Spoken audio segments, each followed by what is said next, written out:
मुख्यमंत्र्यांची वर्षा बंगल्यावर भेट घेतल्याचं ट्विट प्रबुद्ध भारत या मीडिया हाऊसने केलंय. या ट्विटनंतर राजकीय वर्तुळात खळबळ उडाली. दरम्यान ठाकरेंसोबत भेट झाली नसल्याचं मुख्यमंत्र्यांनी स्पष्ट केले. खोट्या बातम्या पसरवणाऱ्यावर हँडलवर कारवाई करू असा इशाराही मुख्यमंत्र्यांनी आपलं करणार.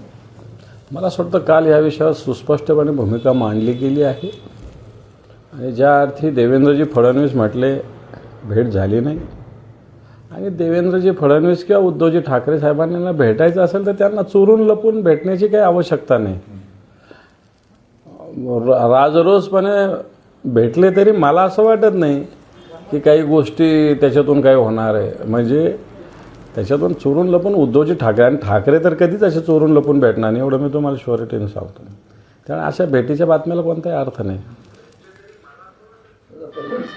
परभणीचे खासदार आहेत संजय जाधव, त्यांनी उद्धव ठाकरेंची शिवसेना सोडण्याच्या मार्गावर असल्याची चर्चा आहे. संजय जाधव, परंतु संजय जाधवांनी शिवसेना भवनात त्या बैठकीला दांडी मारली. दरम्यान जाणाऱ्यांना जाऊ द्या असा कानमंत्र उद्धव ठाकरेंनी या बैठकीत दिलाय असं म्हणाले. असं काही नाही. मी त्या बैठकीत होतो. संजय जाधव नव्हते. त्यांनी तशा पद्धतीनं फोन करून मला स्वतःला कळवलेलं. कोणाचं तरी लग्न हळदीचा कार्यक्रम म्हणून मी येऊ शकत नाही. समजा नसेल आली तरी त्याच्यामुळं लगेच शितावून भाताची परीक्षा करण्याची गरज नाही.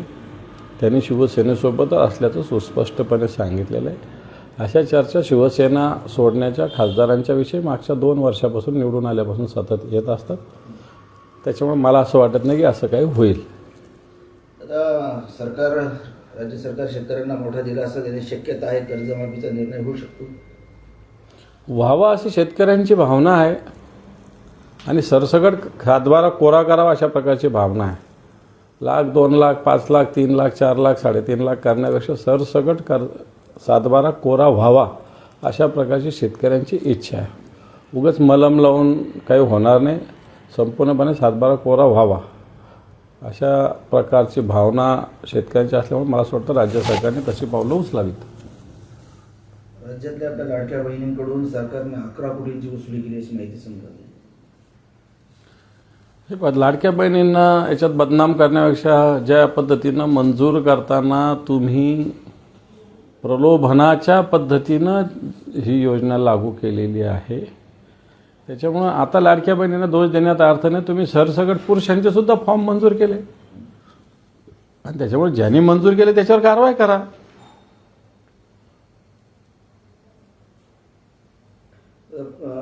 पुण्यात सुनेत्रा पवारांचे भावी मुख्यमंत्री म्हणून बॅनर झळकले आहेत. मार्केट यार्ड परिसरात कार्यकर्त्यांनी लावलेल्या बॅनरमुळे राजकीय चर्चा रंगली आहे. कार्यकर्त्यांच्या भावना असेल कोणाला मुख्यमंत्री व्हावं अशा प्रकारच्या भावना असतील तर त्यांनी लगेच एखाद्या कार्यकर्त्यांनी एखाद्याला भावी मुख्यमंत्री लावलं म्हणून काय मुख्यमंत्री होत नाही. त्याच्यामुळे ह्या कार्यकर्त्यांच्या भावना असतात त्या त्यांनी व्यक्त केल्या असतील. ऑफ सीझनमध्ये राज ठाकरेंना बोलण्यासाठी प्रताप सरनाईकांनी एक विषय दिला आहे असं सदावर्ते म्हटले की सरनाईक शिवसेनेला बॅकफुटवर नेत आहेत. तर प्रताप सरनाईकाच्या भूमिकेला शिवसेनेतून कोणाचं समर्थन आहे असा सवाल सदावर्तेंनी उपस्थित केला. मला नाही कळलं राज ठाकरे बॅकफूट वगैरे काय. मराठीची भूमिका मांडलेली योग्य भूमिका असं मला तरी वाटतं. बाकी मला त्याच्यातलं काही डिटेल्समध्ये मला माहिती नाही. परंतु मराठी यावं ही भावना जी सरनाईकांनी व्यक्त केली ती भावना योग्य भावना आहे. महाराष्ट्रातील जनतेची सुद्धा तीच भावना आहे. ती जर सरकारच्या माध्यमातून प्रताप सरनाईक व्यक्त करत असेल तर मला असं वाटत नाही त्यात कोणाला पोट दुखलं पाहिजे. विखे पाटील असं म्हटलं की दुष्काळमुक्त महाराष्ट्र करण्याचे स्वप्न मुख्यमंत्री फडणवीस यांनी सत्यात उतरवलं आहे. आत्ता किती ठिकाणी टँकर चालू आहे जरा विखे पाटलांनी स्पष्ट करावे. पाऊस चांगला झालेला असतानाही टँकर चालू आहे या महाराष्ट्रात. आम्हाला फोन येतात गावोगावून तहसीलदाराकडे फाईल पडलेली म्हणून.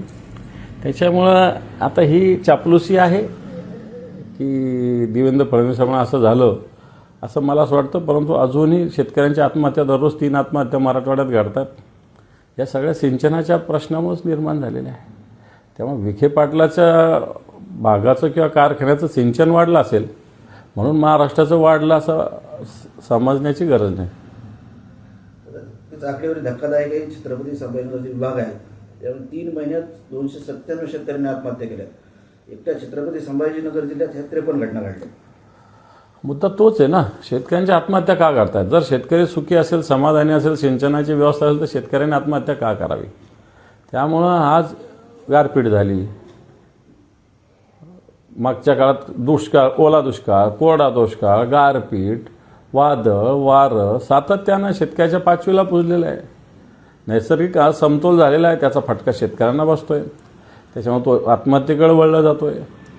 आणि म्हणून जे विखे पाटील बोलले, मला असं वाटतं हे काही कुठं घडलेलं नाही. तर शिवाजी कोण होता या पुस्तकावर सुद्धा वाद चालू आहे. या वाद निर्माण करणारे आमदार संजय गायकवाडांना मुख्यमंत्र्यांनी, उपमुख्यमंत्र्यांनी, उपमुख्यमंत्री शिंदे यांनी समज दिली आहे. तर 40 वर्षानंतर जुना वाद उकरून काढण्याची गरज नाही असं म्हणत मुख्यमंत्र्यांनी गायकवाडांचे कान टोचले.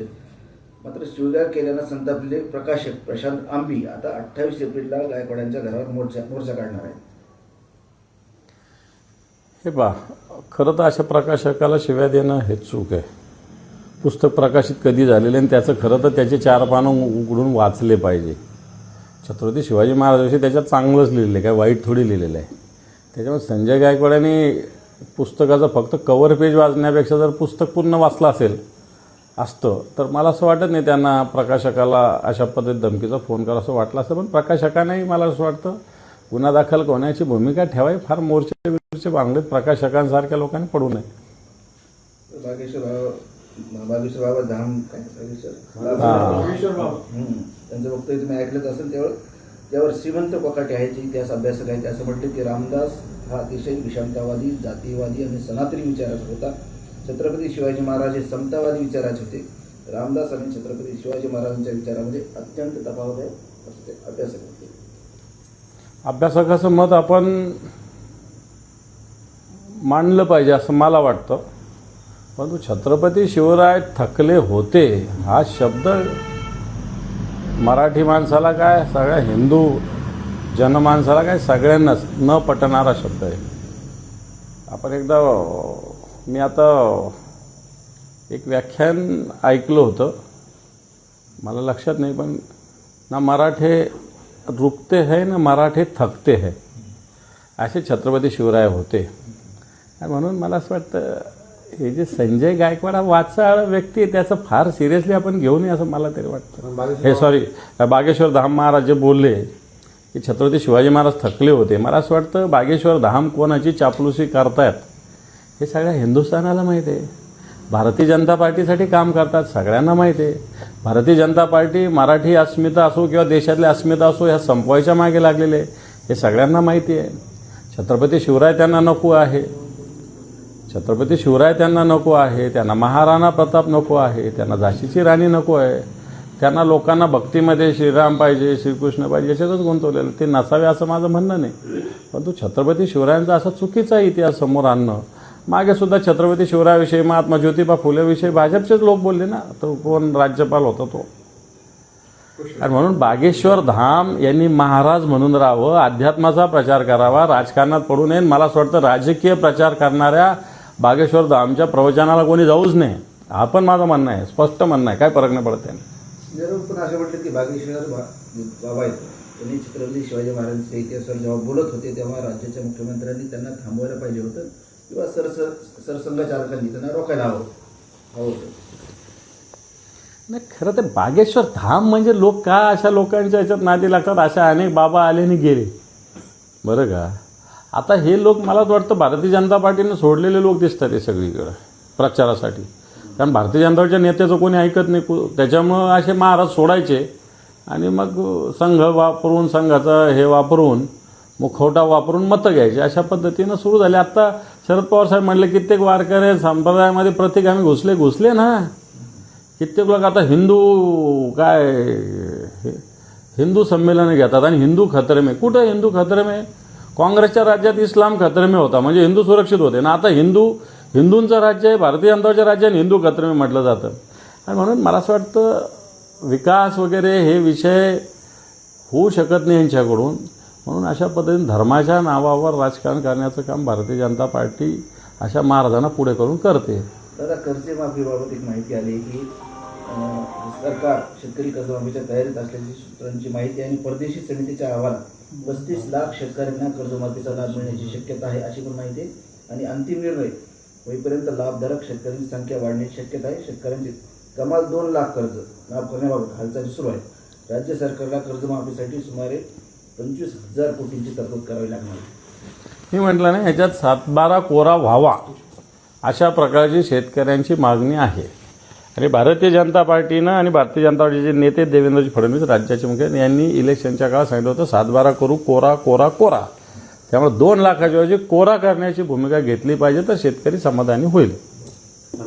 आपल्या शहरामध्ये मागील महिन्याभरात इतकी मोठी गुन्हेगारी वाढली, अक्षरशः हौदच घातलं, काही ठिकाणी गोळीबार, चाकू हल्ले तर नॉर्मल झाले, त्यात 3-4 खुनाच्या पण घटना घडल्या. मात्र या सर्व गोष्टीवर पोलीस प्रशासन गृह विभाग किंवा पोलिसांचं नियंत्रण या शहरावरचं कमी झालेलं आहे. अनेक पोलीस लोक रिअल इस्टेटचे भांडणं मिटवण्यात आणि त्याची मलाई खाण्यात गुंग आहेत. त्याच्यामुळे गुन्हेगारी मोकाट सुटलेले असं माझं स्पष्ट म्हणणं आहे. बदल्या असेल, रिअल इस्टेटचे जे वाद असेल त्याच्यात पडणं असेल, याच्यामध्ये पोलीस सगळीकडचे अडकलेले आहेत. गुन्हेगारीवर पोलिसांचा वचक नाही, गुन्हेगारावर सुद्धा पोलिसांचा वचक नाही. तर मुंबई आणि महाराष्ट्रात मराठीचा आग्रह चुकीचा नाही असं मुख्यमंत्री म्हणाले. ज्या रिक्षा किंवा टॅक्सी चालकांना मराठी येत नाही त्यांना मराठी शिकू, यावर विवाद नको अशी सरकारची भूमिका असल्याचे मुख्यमंत्री म्हणाले. आणि रिक्षा टॅक्सी चालकावरील मराठी सक्तीवरून देवेंद्र फडणवीस यांनी प्रतिक्रिया दिली. बरोबर आहे, आमचं तेच मत आहे ना, मराठी यावीच, आलीच पाहिजे. प्रकाश आंबेडकर असं म्हटले की पतंगराव कदम यांच्या प्रेमापोटी या ठिकाणी आलोय. क्षमता असताना देखील राज्याचे मुख्यमंत्री होऊ न शकलेले 2 मुख्यमंत्री महाराष्ट्राने गमावले. त्यात एक पतंगराव कदम आणि दुसरे स्वर्गीय उपमुख्यमंत्री अजित पवार यांचा उल्लेख करावा लागेल. आता दोघंही नाही, त्याच्यामुळे आता त्या विषयावर बोलण्यात कोणता अर्थ आहे असं मला नाही वाटत. तर सोलापूरचे बातमी, महापालिका रुग्णालयात आणखी 4 बालमाता आढळल्यात. अल्पवयीन माता असल्याने समस्या डॉक्टरांनी पोलिसांना माहिती दिली. पण गंभीर विषय आहे. आता त्याच्याविषयी काय बोलणार, बालमाता असणं याच्याविषयी आपण काय बोलू शकतो, कोणत्या कशा याच्यातून असतील हे मला वाटत नाही त्याच्याविषयी काय बोलावं. दादा, एक अण्णा हजाराचा प्रश्न आहे. पक्ष आणि पार्टी टिकवण्यासाठी, एकत्र राहण्यासाठी संसदेमध्ये कायदा होणे गरजेचे आहे. आपल्या मर्जीप्रमाणे कोणीही पक्ष बदलणार नाही, यासाठी कायदा होणं महत्त्वाचं आहे. कायदा आहे, त्याची अंमलबजावणी होत नाही, त्याचं मिसयूज सत्ताधारी पक्षच करतोय. कायदा ऑलरेडी आहे.